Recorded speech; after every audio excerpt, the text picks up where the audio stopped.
Hi everyone, thank you so much for joining us today for the Waterfront webinar talking about infrastructure finance, securing funding and finance for infrastructure, looking at the best models, best options and innovative models. I'm Johnny Page. I'm from the Green Finance Institute. I'm the Clean Energy Infrastructure lead over there. With me, I have Monica Pawlaczyk and Andrew Meany. Monica's here from Thrive Renewables and Andrew from Oxera. Um, if I give you a bit of background to myself first and the Green Finance Institute, maybe that will be helpful. Um, so the Green Finance Institute is we're a private organisation. We are a non-profit. We originally set up by Act of Parliament back in 2019, and our mission is to channel capital into the green economy, either through innovating and developing innovative financial solutions or by identifying policy blockers and working with government to remove them.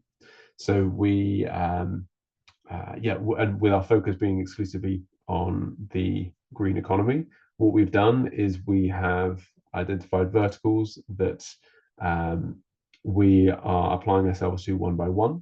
And a good example of that is my work within the infrastructure space, where we have focused initially on um, the heat sector. So we did some work over the last 12 months with DESNZ, identifying what challenges there are within heat networks and why they are not being funded, identifying where we can potentially improve those, and identifying one solution which could be most effective.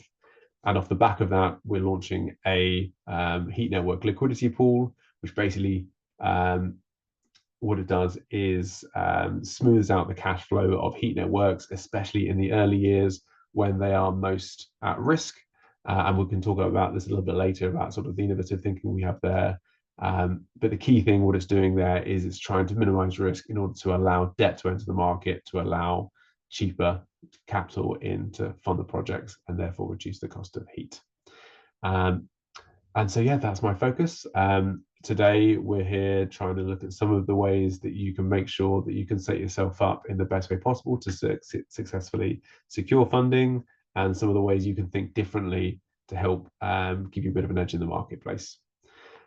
So that's my intro to me. If I pass over to Monica, we can go from there.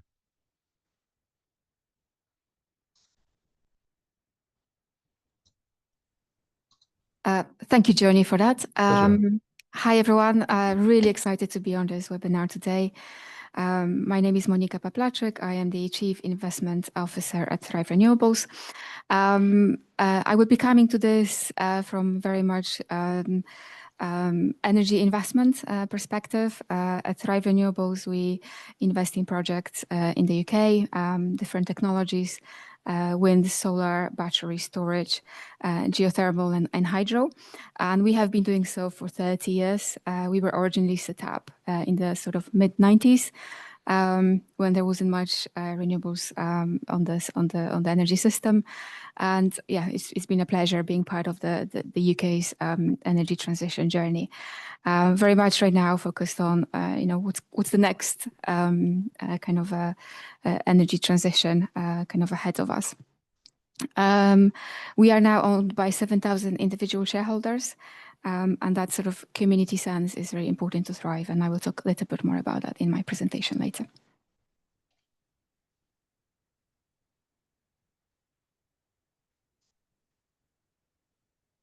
Thanks, Monica. Thank you. Cheers. Thank you.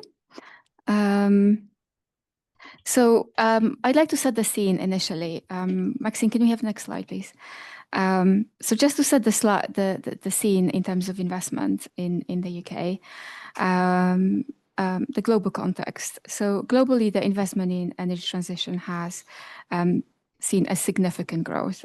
From 2018 to 2023, it tripled, reaching 1.8 trillion, according to Bloomberg.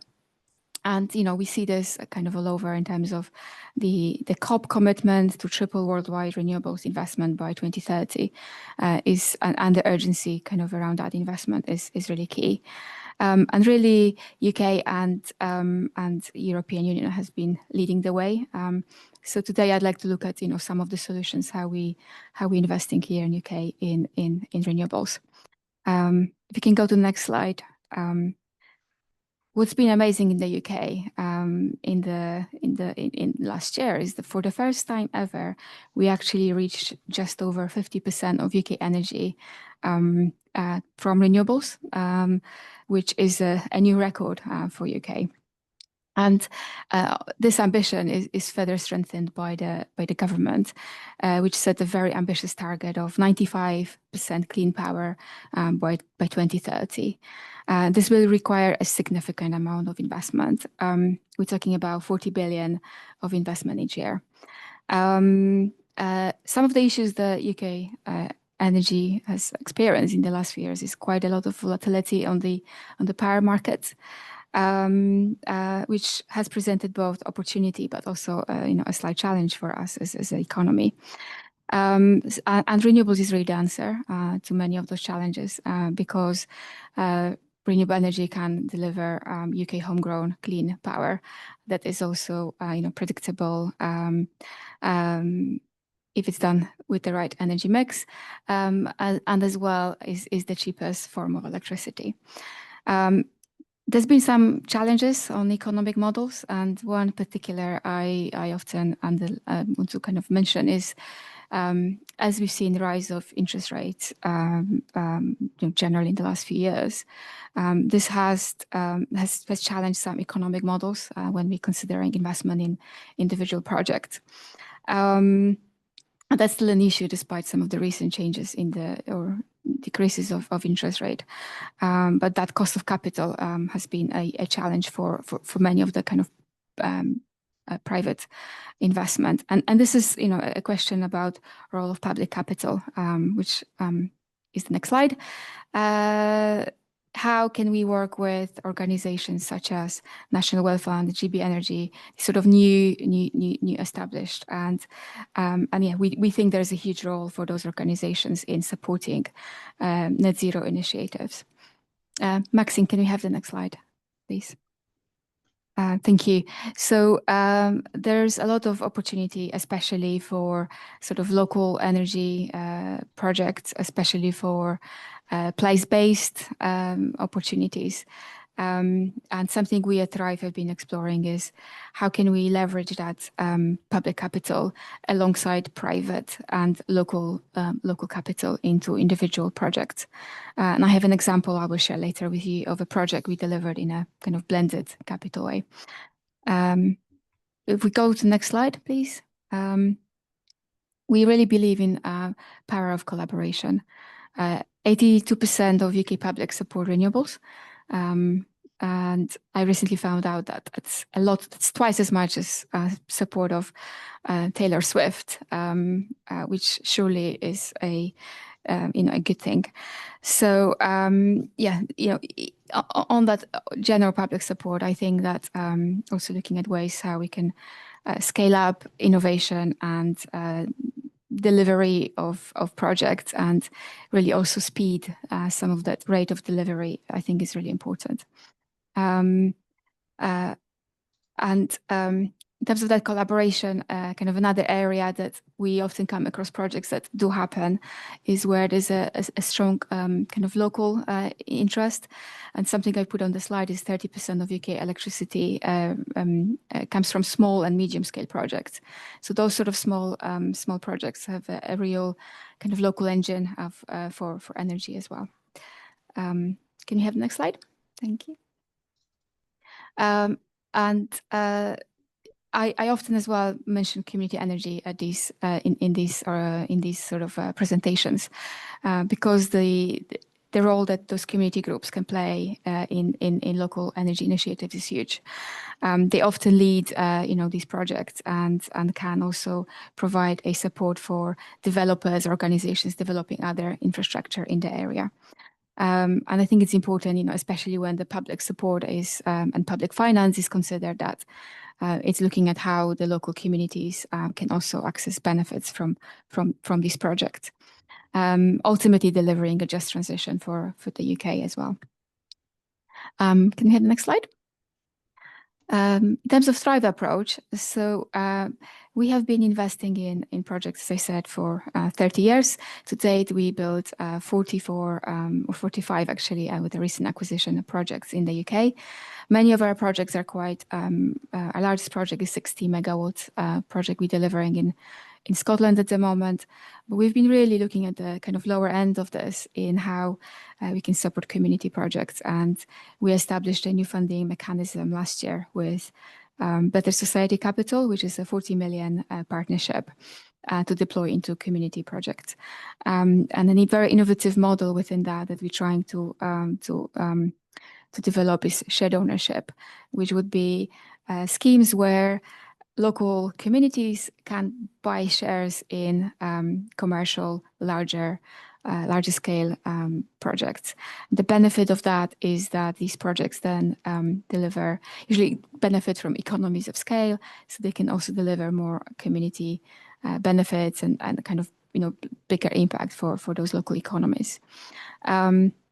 So we're very busy with developing that shared ownership model, and I'm really looking to organizations like GB Energy, National Wealth Fund, and some of the local kind of banks in Scotland and Wales, such as Scottish National Investment Bank or the Development Bank for Wales, where these organizations could help those local communities buy shares in larger projects. We also very busy with Thrive with repowering of existing projects, because we have a number of sites from those early days that are now in sort of 25th years of operation. And again, we see a lot of interest from local stakeholders, local authorities, or local communities, looking how they can participate in that kind of repowering of those older projects. And finally, another kind of important side of what we're doing at Thrive is looking at private wire. So how can we make the most of opportunity for businesses in various areas to use electricity that's generated next to them, and we operate a number of sites where we sell electricity to the local kind of organizations as well. One example is a project in Cambridgeshire, where a single turbine delivers between 60 and 70% of the electricity needs of a local factory, giving it a stable price for a number of years, which is really, really great for them. Can we have the next slide? The case study I promised is Ambition Community Energy, which is a project in Bristol. This project is 150-meter tip height wind turbine, and the local community has developed this project from scratch. And at the time when it was built 3 years ago, this was actually probably the only or one of two wind turbines in England delivered that year. It's 100% owned by community. Thrive's role was to provide them with a loan, about 4 million, but they also benefited from other funding. So the total funding package included also Bristol and Bath Regional Capital, the local combined authority, and some other charities and high net worths in Bristol. And this was a real collaboration project that happened because everybody came together. Can we have the final slide? Just to conclude, so the solutions we should be focusing on from our perspective is place-based, including community in how infrastructure is financed. Public sector can provide a significant role in different ways, including funding, as well as providing support in how these projects are delivered. Again, collaboration is really important, and expand, innovative models of finance, such as shared ownership of projects. I'll finish there because there's lots of other interesting things coming up in Andrew's presentation. So thank you, and I look forward to the discussion later.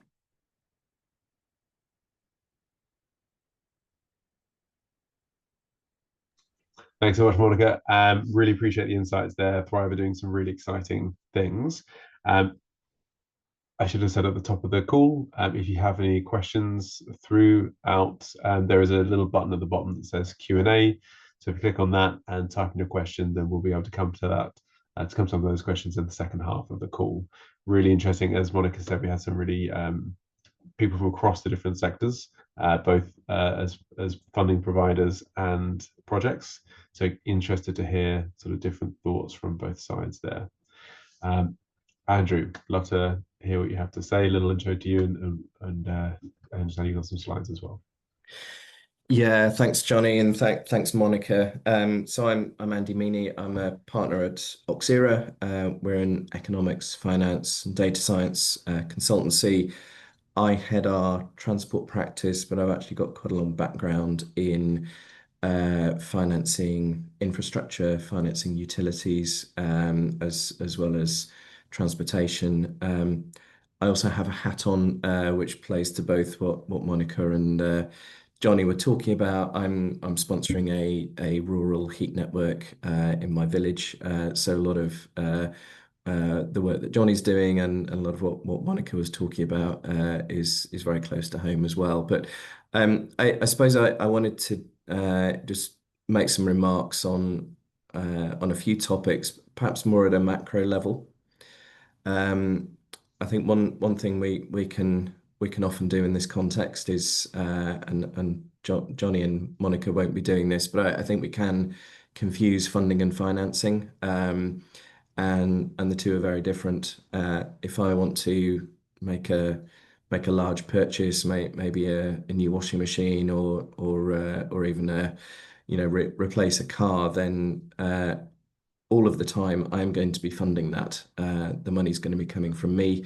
The finance may be coming from a bank. It probably won't be coming from the government. But the funding are the stream of payments that happen after someone else has provided you with the upfront capital. And that capital, in the context that we're talking about, it can either come from the government or it can come from the private sector, and some of those examples that Monica was giving. So in the case study that you talked about, Monica, you help with the finance, but also the funding is coming from users of the wind turbine through the energy network. There's capital providers, so some high net worth individuals, there's the local authorities and what have you. But so those capital providers are earning a risk-adjusted return over the life of that project, but the local residents are funding the wind turbine. And it's the same across any of the infrastructure that Auxera works with, whether that's energy and renewables, whether that's transport, some of the other utilities like water and gas, or even as we get into digital and telecoms. So very similar model is that the users tend to pay. So all of us on this webinar, the question of where that upfront payment comes from to both to pay for the infrastructure, but also to take the risk around constructing it, and also the risk, and certainly, with my heat network hat on, how many people are going to sign up to that heat network and start paying towards it. A village of 165 properties. If we're going to attract finance, then having as many people signed up as possible in advance would be lovely. The reality is that, as we've seen with other rural heat network schemes, there will be a handful of people signing up, and gradually over time, everyone will see that it's all working, and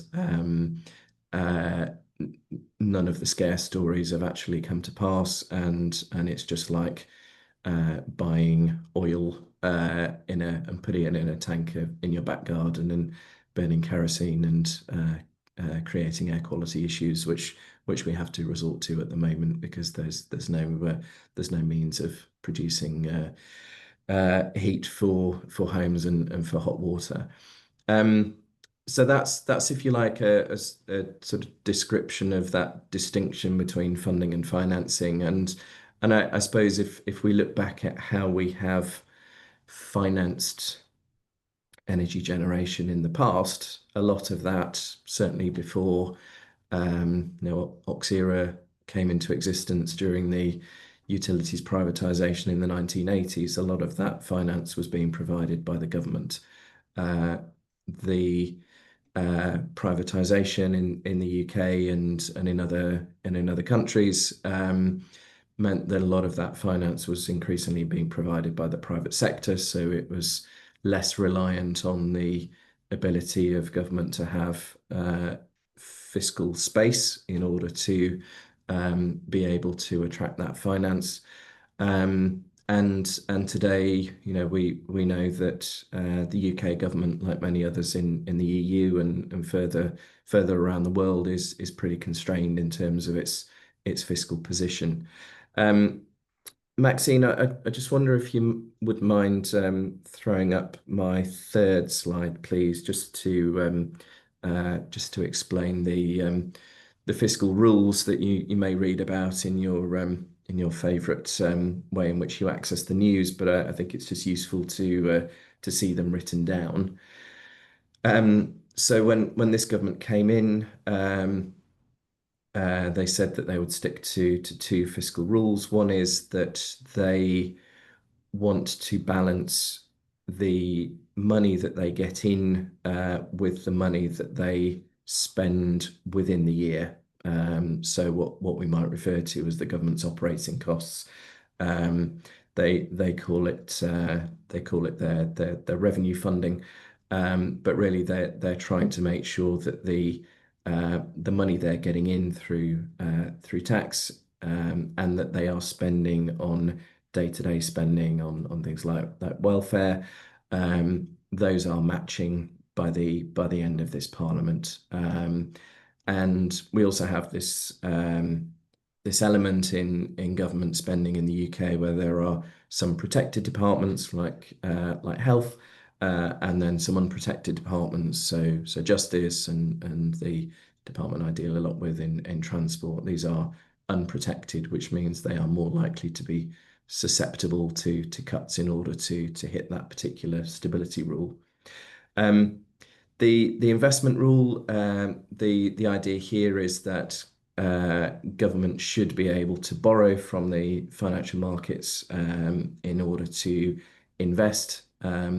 This should mean that there is a degree of latitude around investment relative to the current spending. However, there's still a rule around that investment. And what government has also changed is its measure of its debt. So previously it was targeting one measure of debt. It's now targeting something that, because PSNFL is a bit of a mouthful, people are calling PSNUFL, as Johnny reminded me yesterday.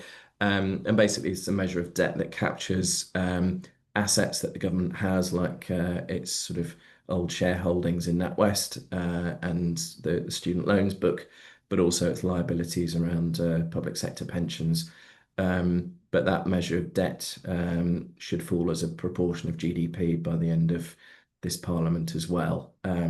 So where you hear people talking about whether the Chancellor's got any headroom or not, then that is whether there is more that can be spent despite keeping to those fiscal rules. And as you see from what's written there, then a lot of these things depend on growth in the economy and controlling spending, and crucially, I think choosing the investments that are going to deliver most value for money and also economic growth while hitting some of the government's priorities.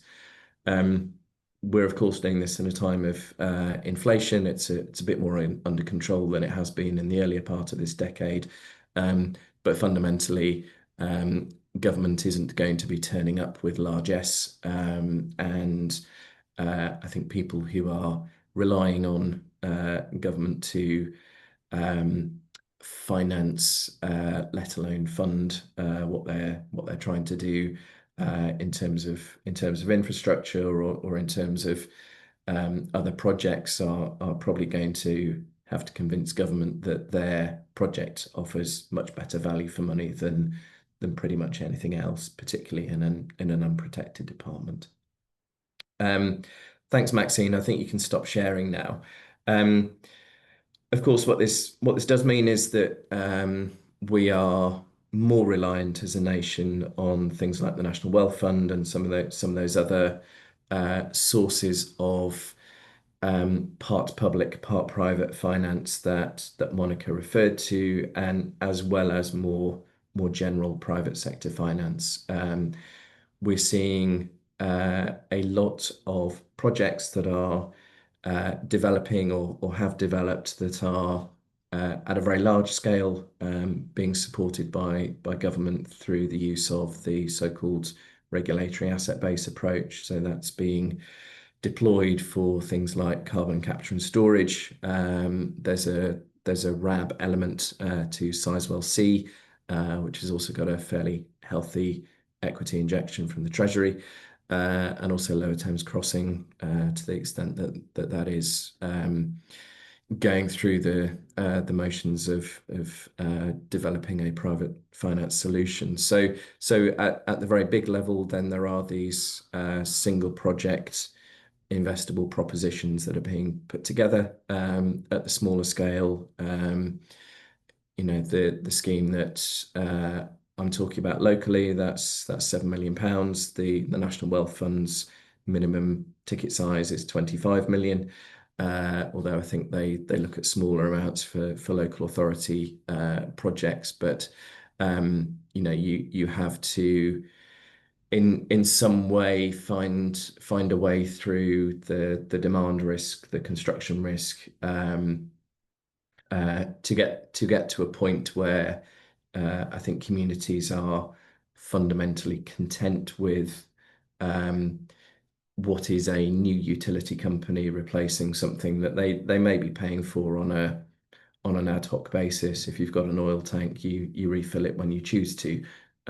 You're potentially swapping that for a heat network that you're going to have to pay a standing charge towards. So there's some quite big behavioural barriers, and so a finance solution of the sort that Monica was talking about, or that Johnny is thinking about, as I understand it, has to be able to manage all of these different things. And that's not a £9 billion Lower Thames Crossing. That's a very small scheme, but still with a lot of barriers to make people trust that this is a better alternative than being subject to a kerosene price for domestic use that basically went to zero during the pandemic, and is got rather larger since, and has perhaps settled down at a smaller level. I could touch on some balance sheet stuff, but I think probably you've heard enough from me, and maybe I'll sort of hand back to Johnny, and we can have a bit of a conversation around some of these issues that we've been talking about. That sounds like a really good idea. Thank you so much for your insight on all of those things, Andrew. I think I'm very focused on PSNUFL at the moment. As you say, it is actually a really interesting thing for people to, if you're looking at funding or if you're looking at getting funding, to get your head around some of these new regulatory changes, and how you might be able to take advantage of them. Specifically, I think with that one is if you can get access to some form of public sector financial institution funding, then, like you say, the way that it sits on the government balance sheet, it can be balanced against government liabilities, and it'll be therefore looked at favourably in future budgets. So I think that's one of the reasons why we're working very closely with the National Wealth Fund, to try and help them deploy capital into sectors, including but not just limited to heat, because it's right and proper that we take advantage of these changes. The other thing that I think that is important to actually, if we take a quick step back, so we've got a few different like types of people with us today. If you're a project today and you're going out to raise capital, are there some key things that they should be, that are sort of key things that are unique to the current market that they need to be thinking about? Or are there any things that should always be thought about, but are just often the sort of the first things that that are a common shortfall in projects that you see? Monica, if I throw that one to you to start. Thank you. I think raising finance at the moment is quite challenging for projects. I mean, it's, yeah, when you have a project, kind of a few things have to come together. It's your revenue strategy, how you will generate the kind of, the income in the project, the costs of the project, and then the kind of financing. All of those things have to come together in a way, and and the cost of the project and the kind of raising finance has been quite challenging. What is helping is many projects are applying now for CFD, and that CFD. So CFD is a contract for difference that renewables projects can apply for, and it's by the recent government. It's been extended to 20 years, and auction has been delayed because of consultation and things, but it's upcoming now. So I think that will really open up financing for more projects on the energy side, because it will give a stable 20-year price that projects will be able to generate from, which gives banks and investors kind of more certainty, which is great. But generally, something I mentioned when I did my presentation about the cost of capital. It is challenging because the Bank of England base rate and the swaps then come from that, being around 4.7, something like that, plus then additional margins that banks are charging on top of this, kind of comes to somewhere between 6 and 7 at the moment, which is quite high. In times when projects and the energy prices in terms of the wholesale is actually quite low. Is quite challenging for projects. So I think, therefore, choosing the right project when you're making that investment decision is really, really critical. And I've noticed there was a question on the Q&A about REMA, which maybe links to this. So REMA is a review of electricity market arrangement, and that's been going on for quite a few years now, and it's very much needed because the more, now that we are 50% of electricity from renewables and we're targeting 95%, we have to make sure that how energy is generated, then transported in terms of the grid, and then how it's priced, and ultimately what energy bills are paid by businesses and homes around UK. So so that reviews and that reform's ongoing, and then how we make investment decisions will also be very much kind of be looking at that. So so what we do, as another investors are diversification of geography. So where we investing becomes really important. The different technologies we invest. There's a lot more storage now, investment, and at Thrive we very much look at diversification as a key to the underlying issues around those reforms, but also the capital raising kind of comes to Monica, that. if I can just say, as I understand it, so the reforms, for example, with REMA focusing on and things like CFDs coming through. So keeping an eye on those things as those regulations change, and ensuring that you tilt your pitch towards where the wind is blowing, excuse the pun. And then you also, you were talking there also about revenue strategy. Is that something that has been funded a lot of companies historically, and looking at a lot of these sorts of things at the moment, especially in early stage startups? I have often found that revenue strategy, despite being the most important thing, was often left with less focus. What is that? Is that the same in the infrastructure space? Do people have a much clearer defined focus, or do you ever find that people come to you with, or you look at projects that actually are too unclear as to how they are going to be generating revenue in the long term? I guess in energy infrastructure that kind of I focus on.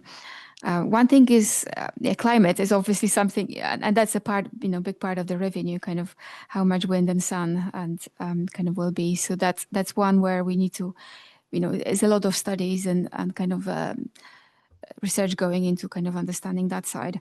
The revenue contracts as such, I think are really fundamental.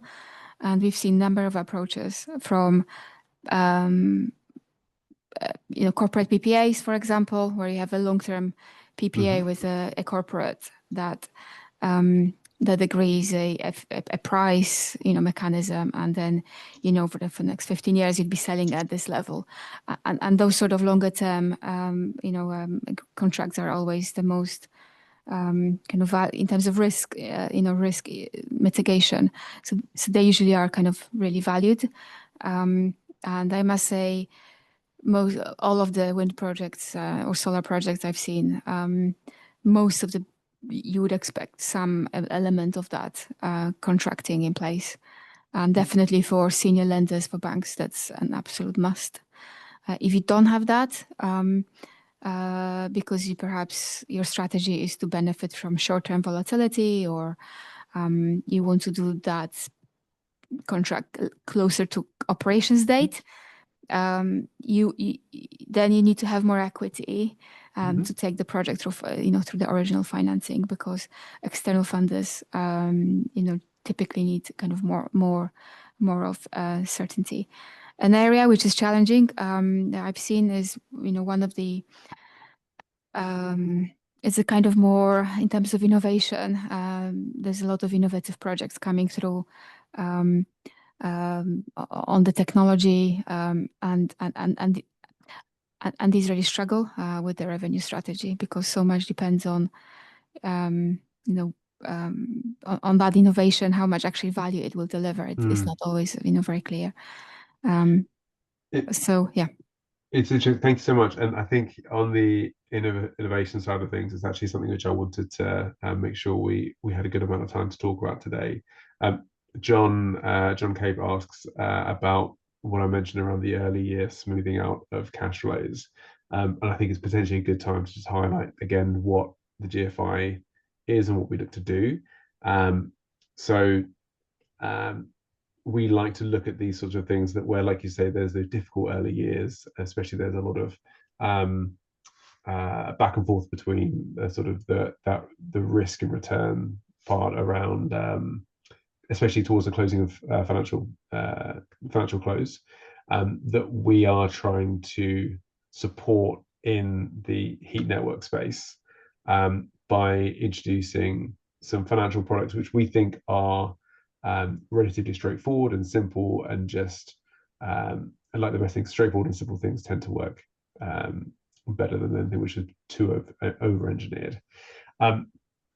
I'll flick up a slide as an example of the challenge that we see in heat networks. Share. Okay. So on the left, you see the cash flow after debt service with other standard heat network. And what we're showing here is in the orange line, when a project gets delayed, it gets pushed back, then you end up with a gap in that cash flow after debt service. And if that pushes you into a position where you can't cover it, then the project would go into administration, would be illiquid. And it's just not a situation that anyone wants to be in. Unfortunately, because of the high risk at the moment of delays to these parts of during this part of these projects, they are getting delayed. And therefore, no debt lender really is looking at these things as a viable opportunity to fund, because simply they can be pretty confident that their debt coverage won't be maintained by the business. So what that means is those projects have to rely on much more expensive equity, or they have to rely on equity which is on average more expensive, at least in how much they are asking the project to generate. And that asking the project to generate more money at the end of the day means asking consumers for more capital. For higher tariffs or higher connection charges, or asking government for more grants.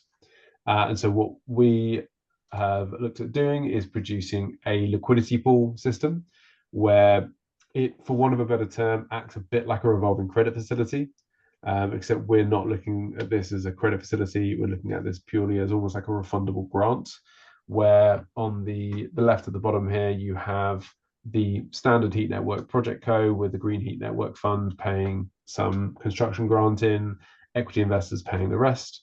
We're now looking at blending in debt above there, which is helping get those things so once they're through FID, getting them constructed.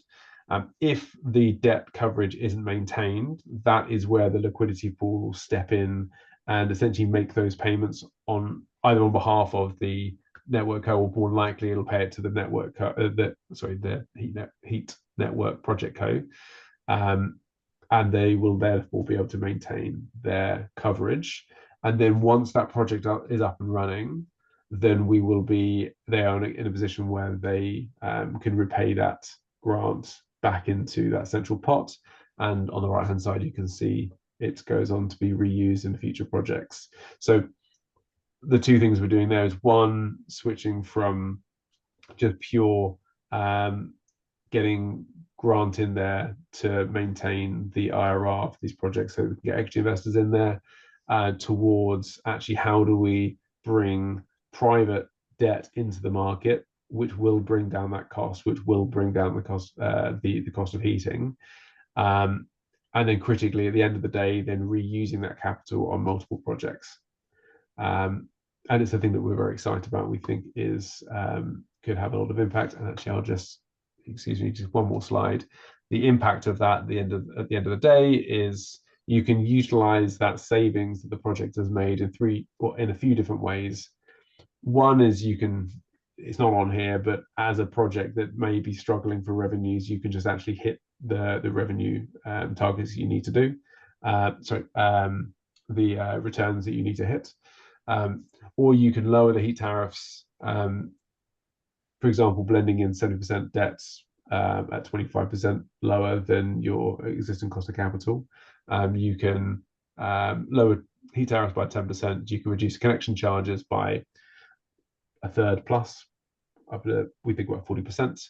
Or you could spread those construction grants over twice as many projects, all without affecting the actual cost for the customer at the end of the day. So yeah, critically, what that is, what we're talking about there is how do we move some of that risk from the private sector and the private sector investors and the private sector developers onto the government balance sheet, essentially for a period, until that private sector is able to maintain those returns and bring that cash in, and return that cash back to the government. Andrew, Johnny, I was just going to jump in there, Johnny, because it's really interesting. I suppose a wider question then, just thinking about my own project, our communities project, which I happen to be leading. I think there's a lot of community nervousness around swapping the oil that they feel in control of with something that is out of their control, and even worse, has equity and in the case you're talking about, debt investment that seems quite distant from them. Now I think there's potential to retain some community equity in there and a place in the decision making. I guess I can see the benefit of what you're describing, but I guess the debt is a long-term commitment that has to be paid, whereas of course the equity doesn't in extremis. So it's whether the approach that you're talking about, how can that be sort of reconciled with some of these community perspectives that are, I think, quite nervous at moving from a volatile oil price to a more structured heat network price. And yes, it will vary over time, but it's more structured, it's a bit more controllable, and it's local, but still then having this external finance that perhaps feels like you had some control, and now you're giving it away, and it's not even owned by the village, and there's some debt that means that regardless of what happens, you're still going to have to pay. So I don't know if that makes sense. It's sort of taken Yeah, it does. from the financial solution that you're talking about to some of the very, very local things that we've heard about in the context of the project. It's a very good question. Monica and Thrive, I think, are great examples of how you can bring communities with you when you're doing something like this, and so communities feel like something has been done with them rather than to them. It is one of the products rather, solutions that the GFI has been having a lot of success with recently, is local climate bonds, where we help local authorities to raise capital in order to invest in these sorts of projects. And one of the interesting things about that actually is that the more that you interact with a local authority, the more likely you are to hear about these sorts of opportunities. So interestingly, what we actually see is that there's actually a big lean towards the lower end of the economic spectrum actually being involved in these more local projects, because they just hear about them more by virtue of being more involved in the local community and with the local authority. Whenever we're talking about moving from something which people feel is like small and simple to something which is a bit more complex, there's definitely a lot of education to be done. And I think, there's no denying that. I do think that recent changes, everything with the war in Ukraine, etc., has probably made it an easier conversation to have with people around how little control they actually probably do have over the price of their heating if they're reliant on that international market, and that by localizing that generation, by, like Monica says, supporting a wind turbine in the local area that can provide power on a certain price, all of a sudden we can have those conversations with people saying, well, look, you can actually create a network here where you'll be able to see everything that feeds into it, taking heat from your local river, taking power from the local wind turbine and the pipes that take it to your home, as opposed to having to rely on some external factors like the international oil markets. But yeah, Monica, one of the questions I had for you was how, if there's projects here thinking about engaging with the local community, how can they do that most successfully? What things have you seen that works best? I think when it's done with the community, not at the community, not kind of done it to them. I think for pretty much what you said. Most successful were the initiatives where communities were involved right from the start, or as quite early on in the process. I think trust is very important, building that trust between the different parties involved. It takes and also openness and transparency, because people usually very wary about somebody coming into their area and doing something. I think being open and transparent about what the motivations are, and also in terms of economic benefits, what's the interest of a developer doing something as well, because communities are very kind of wary of that. Whereas if you look at now at development of so many projects, it's not most of the time it's something that the returns are very modest for everyone. Kind of being very open with that, I think is also I think good. We are the most successful projects we've seen, community projects, where it also goes back to the dream as well, because it started with somebody having a dream and this passion of doing something positive and bringing people together, and it's quite interesting how many of these things start with people sitting in a pub, had an idea and a dream and wanted to do something, and I think it's tapping into that local ambition and that local inspiration, and it's that actually.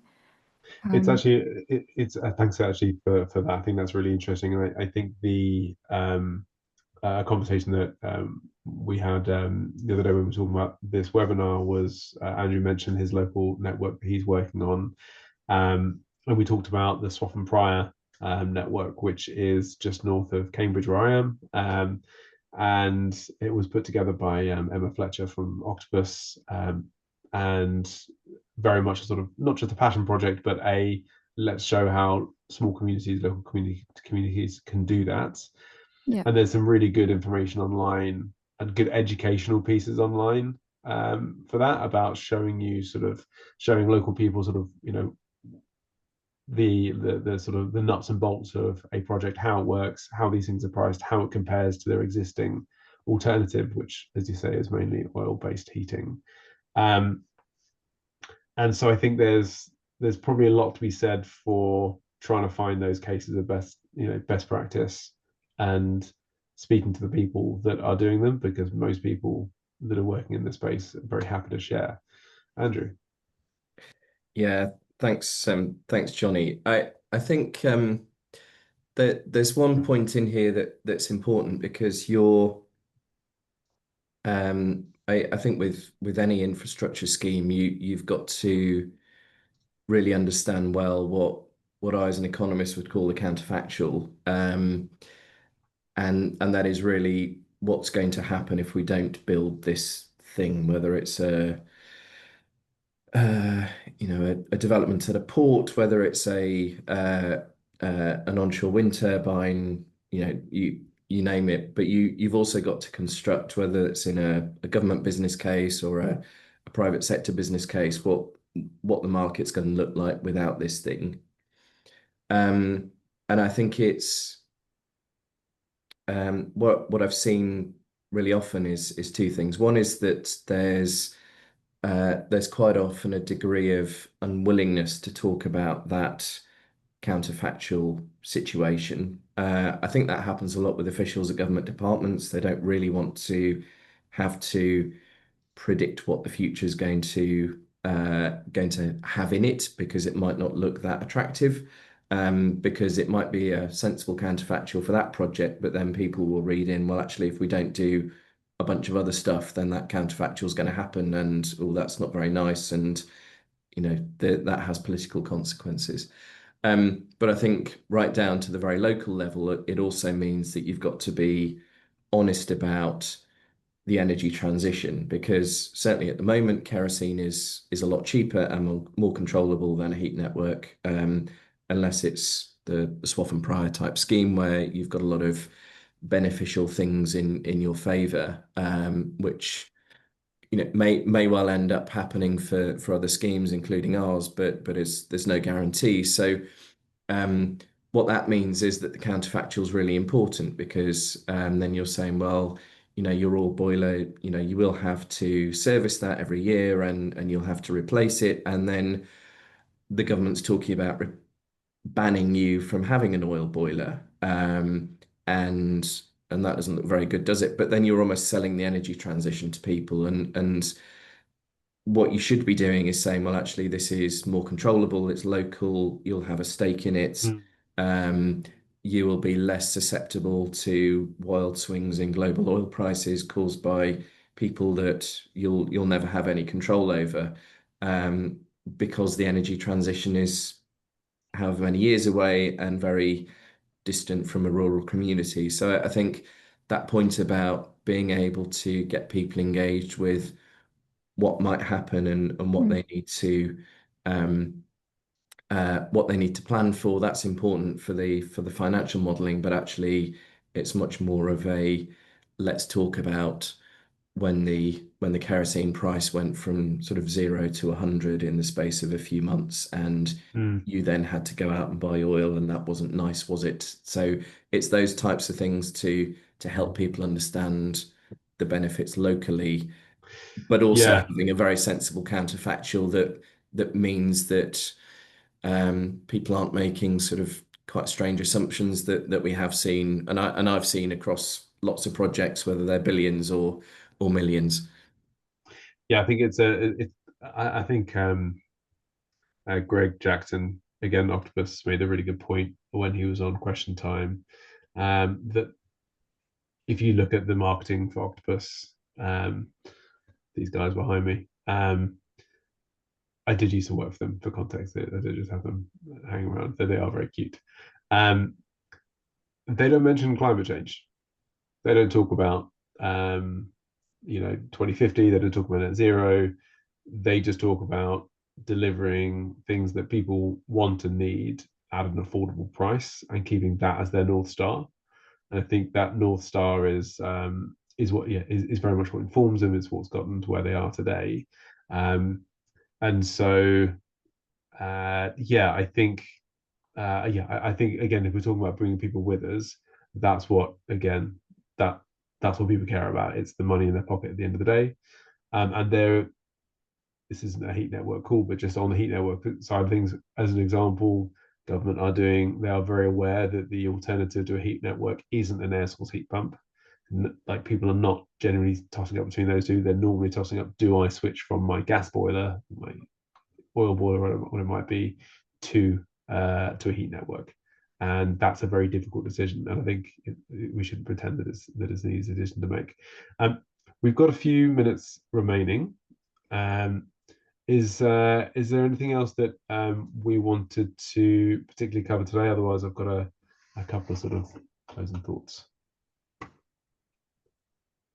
I mean, one point I didn't raise in my remarks is balance sheet treatment, and I think it's less whether something is on or off balance sheet, because I think if once that decision's been taken, then it is what it is. I think the issue that I have is it's extremely uncertain. It's not done in a transparent way, so people looking at a scheme saying, is this going to be on or off balance sheet? There's no real precedent to go by, whether that's legal or economic or financial. So often these decisions are sort of clouded in